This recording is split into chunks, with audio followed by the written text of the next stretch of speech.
ആഹാ, ആളങ്ങ് മിടുക്കിയായല്ലോ. Kalyani, you are perfect now. ഇനി വെറുതെ ഹോസ്പിറ്റലിൽ കിടക്കേണ്ട കാര്യമൊന്നുമില്ല. നാളെ തന്നെ ഡിസ്ചാർജ് ചെയ്യാം. Thank you doctor. Doctor, hospital bill? ബില്ലൊക്കെ ഓൾറെഡി പേ ചെയ്ത് കഴിഞ്ഞു. ജയരാമൻ സാറ്.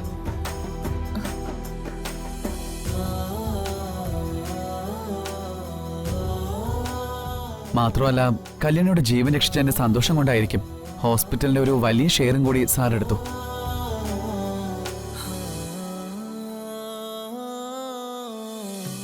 ആളൊരു വലിയ മനുഷ്യനാകട്ടോ. സിസ്റ്ററെ, നാളെ രാവിലെ തന്നെ ഡിസ്ചാർജ് ചെയ്തോ കേട്ടോ. Okay doctor. കല്യാണി, ഞാൻ ടാബ്ലറ്റ് ഒന്നും എഴുതുന്നില്ല. പിന്നൊരു കാര്യം, നാടകത്തിൽ അഭിനയിക്കുന്നതൊക്കെ നല്ല കാര്യം തന്നെ കേട്ടോ. ഇനിയും ആവേശം മൂത്ത് ഒറിജിനൽ വിഷമൊന്നും എടുത്ത് കുടിച്ചേക്കരുത്.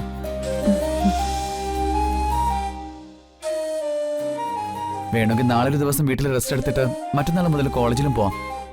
ഓക്കെ, അപ്പോ good night. Good night. Sister വന്ന്.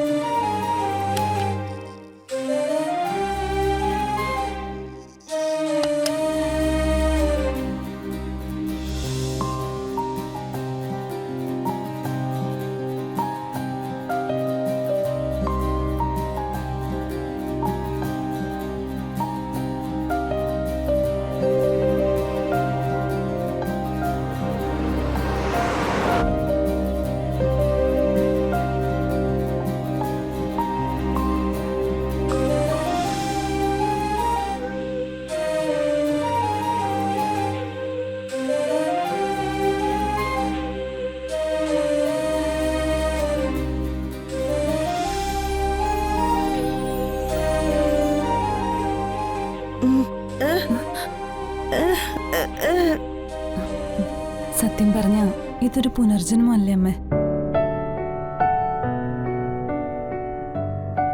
ഒരു ജീവിതം ഏതാണ്ട് അവസാനിച്ച് പുതിയ ജീവിതം ആരംഭിച്ചതുപോലെയല്ലേ ഇപ്പോഴത്തെ എന്റെ അവസ്ഥ. ഈ ഒരു തിരിച്ചുവരവ് ഞാൻ ഒരിക്കലും കരുതിയതല്ല. എല്ലാം കൈവിട്ടു പോകുന്നു കരുതിയതാ. ഇനി എല്ലാത്തിനെയും അല്പം കൂടി ചേർത്ത് പിടിക്കണം. ഒന്നിനെയും നഷ്ടപ്പെടുത്തി കളയാൻ പറ്റില്ല. അവിടെ ഹോസ്പിറ്റൽ റൂമിൽ വെച്ച് എഴുതിയ ഡയറി എന്റെ മനസ്സാ.